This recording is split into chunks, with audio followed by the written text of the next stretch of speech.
چندین هزار پیغمبر از جانب خداوند مبعوث به پیغمبری شدند، لیکن هیچ کدام او زن نبود. تمام پیغمبرها مردها بودند. پیغمبر ما و شما 4 یار داشت، هیچ کدامش زن نبود. 4 مذهب هست، صاحبها دارد، هر 4ش مردها هستند. خطبه را مرد میخواند، اذان مرد میدهد. نماز جماعت در ذمه مرد فرض است، نماز جمعه در ذمه مرد فرض است، حتی نفقه زن در گردن مرد فرض است. و قوتی در جهاد هم اشتراک میکردگی مردها هستند.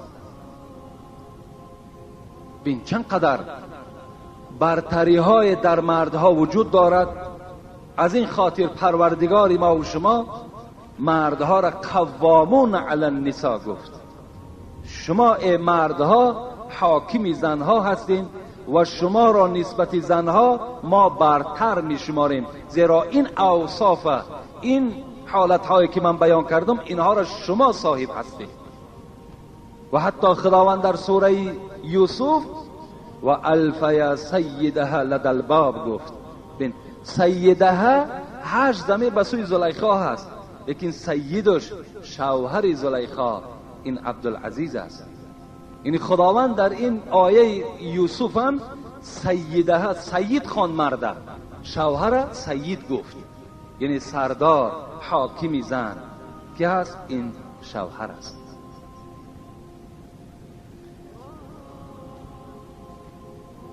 روز میگوید پیغمبر خدا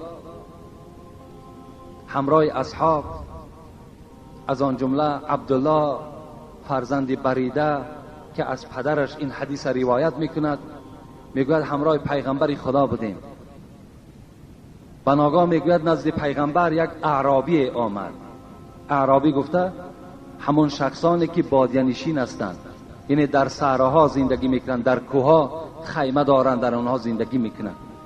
میگوید نزد پیغمبر خدا آمد، گفت اینی اسلمت یا رسول الله، ای پیغمبر خدا من اسلام آوردم، لیکن میخواهم که از تو یک معجزه را به چشم بینم، معجزه بینم.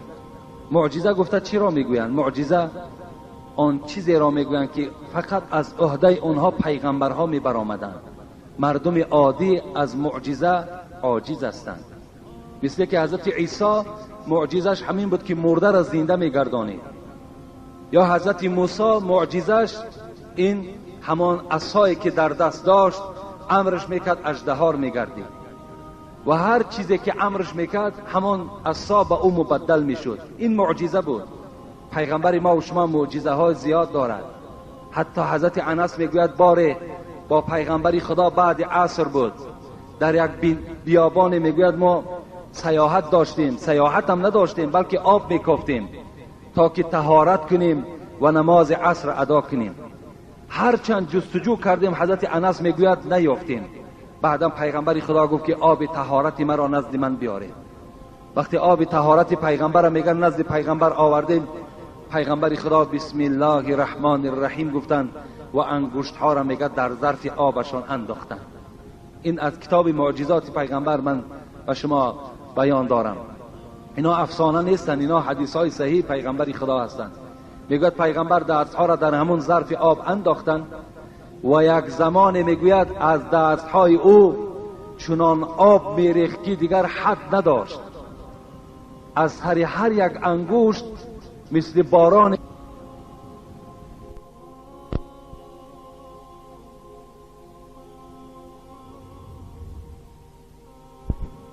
از آب شد. همه ما چندین نفری که بودیم طهارت کردیم، باز آب باقی بود. این از معجزات پیغمبر خداست. باره با صحابه های پیغمبر حکایت میکند که ما بین شام و مدینه یک شهری بود به نام قرا. در همین بین وقتی رسیدیم پیغمبر خدا میگه چشمش به یک باغ رسید و نگاه کرد که در داخل باغ یک کمپیر در همون آباد کردن باغش مشغول است. پیغمبر از دور ایستاده گفتند اصحاب من، کنی شما از همینجا ایستاده گویید که همین باغ هر سال چند کیلو میوه میدهد. صحابه هر کدامش هر عدد نامبر کردند. پیغمبر گفتند که من به شما میگویم که این باغ از این سال به این سال 1,500 کیلو میدهد. صحابه نزدیک آمدن نزد همین کمپیر رسیدند. گفتند مادر، گفتند برای ما بیان کن که هر سال از این باغ چند کیلو میوه میگیری. مادر گشته گفتند من 1,500 کیلو هر سال از این باغ میوه میپردارم. اینم از معجزات پیغمبری خدا بود. یعنی این گونه معجزه های پیغمبر خیلی زیاد هستند، لیکن موضوع ما و شما امروز دیگر موضوع هست. این گونه اعرابی گفت ای پیغمبری خدا برای من یک معجزه نشان بده. گفتند چی میخواهی؟ گفت این درختی که روپروی ما قرار دارد و چی درختی کلانی بودند. گفت با او امر کن که تا که از ریشه ها کنده شود و نزد شما آمده سجده کند و پس گرته رفته باز در مکان خودش قرار گیرد. پیغمبری خدا در حال گفتن ای اعرابی رفته به همان درخت سلام بگو پیغمبری خدا به تو سلام میگوید و میگوید که به نزد من آمده مرا سجده کند. این اعرابی میگوید رفت نزد همان درخت و گفت سلام پیغمبری خدا بر تو باد و میگوید که به نزد من بیاید. اصحاب پیغمبر میگوید گویا که زمین می جنبید. این درخت میگوید گاه این جانب گاه اون جانب حرکت کرد میگه از ریشه ها میگه کنده شد و خیز میگه نزد پیغمبری خدا مثل که آدم راه میگردد آمد و سر فرود کرد. گفت السلام علیکم یا رسول الله، ای رسول خدا ما با رسول بودن تو، با نبی بودن تو، با پیغمبر بودن تو گواهی میدهم. پیغمبری خدا اشاره کرد که رو در مکان خود قرار بگیر. باز میگه همین درخت با همان روی که آمده بود با همان یعنی پشت نگردانید بلکه هم روبرو میگه رفت در مکان خودش باز قرار گرفت. این اعرابی وقتی که میگه این حالت دید در حال گفت پیغمبری خدا اجازت نمیدهی که در پیش پای تو من سجده کنم. پیغمبر گفتم من برای تو نصیحت میکنم که ای اعرابی هیچگاه هیچ شخصیت را سجده نکن. یعنی هیچ وقت انسان را باید سجده نکند. حتی امروزا بعضی ما و شما اگر یک معامله را دیده باشیم بعضی از برادران ما و شما سلام میدهند چنان میان خود خم میکنن که این تعظیم میگوید. اینم حرام است. در اسلام تعظیم کردن برای انسان حرام است. تعظیم نکنید. فقط السلام علیکم و رحمت الله و برکاته بس. میان خم کردن تعظیم مثال در نزد یک آدم کردن این انسان ارزنده نیست. این فقط از برای خدا تعظیم کردن در کار. چگونه که ما و شما رکوع میکنیم. رسول اکرم گفتن هیچگاه ای مرد گفتن کسی را سجده نکن و در پیش هیچ کس تعظیم هم نکن. در دوام چی گفتن پیغمبر؟ لو كنت آمرا احدا ان يسجد لاحد لامرت المرأة ان تسجد لزوجها تعظیما لحقها. اگر گفت ای مرد خدا، گفت ای دوست خدا، اگر سجده کردن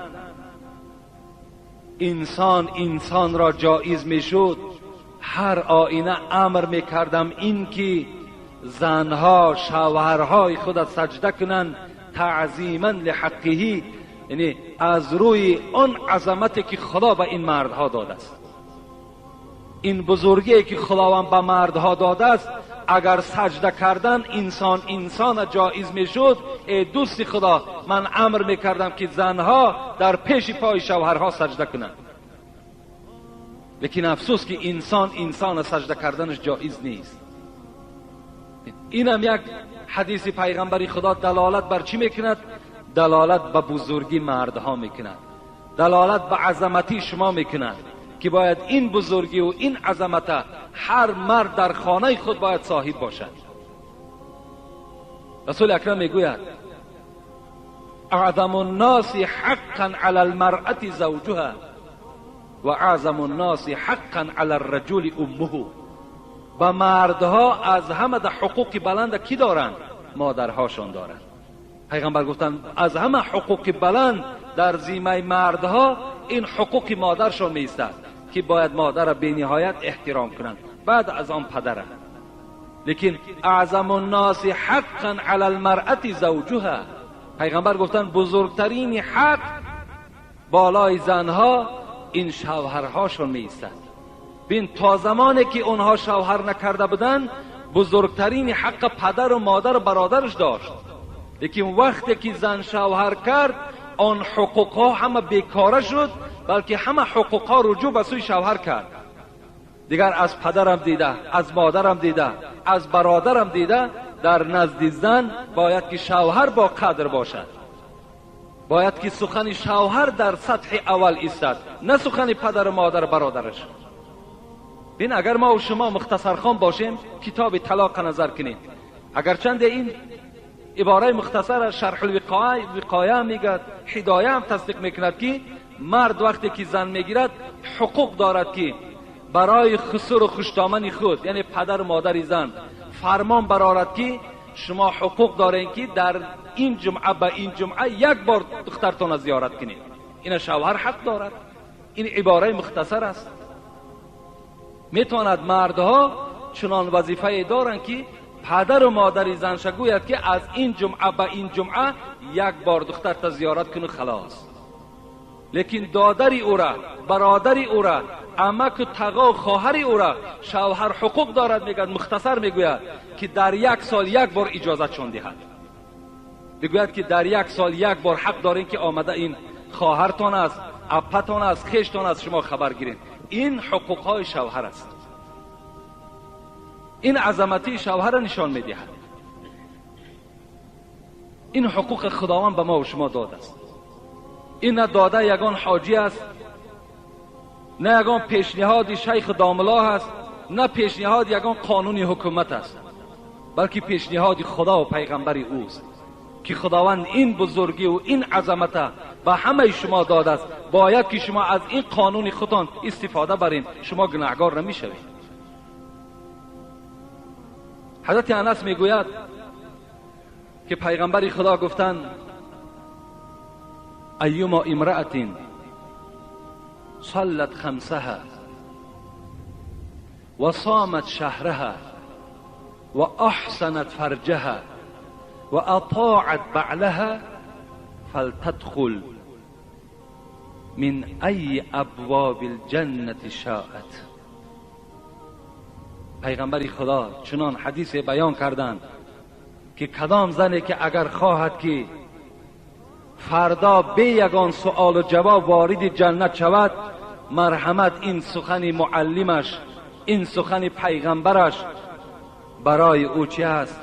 برای او دستور است. پیغمبر خدا گفتند کدام از زنی که ایما امرأة صلت خمسها، اگر 5 وقت نمازش ادا کند، به نهایت زنهای نمازخوان کم است، به نهایت کم است. هزارها افسوس که بعض از برادرهای نمازخوان ما شکایت میکنند که با این زنی بی نماز چی کار کنیم؟ 5 سال شد، 10 سال شد، صبر داریم، تعلیم میدهیم، سخن ما نمیگذرد، زن ما نماز نمیخواند. هرچند حرکت میکنیم، گاه میخواند گاه نمیخواند، مرا بیند میخواند، مرا نبیند نمیخواند. افسوس که این گونه زنها، چندین زنها را جنازه کردیم، جوان دختر هم بود، میان ساله هم بود، لیکن وقتی میپرسیم در وقت دوره کردن نماز میخوان؟ نه، نماز نمیخوان. پس برای آدمی که نماز نخواند، وقتی که فرق در بین مسلمان و کافر نماز که باشد، پس دوره ملا و جنازه ملا و ختم ملا و این خیر احسان 1 ساله برای او چی فایده داشته باشد؟ چی فایده داشته باشد؟ رسول اکرم میگوید و احسنت فرجها، اگر زنی که 5 وقت نماز خواند، روزه ماه مبارک رمضان دارد و اگر خودش را از زنا نگه بدارد و اطاعت بعلها، لیکن این خلاصه را بینین، خلاصش چی است؟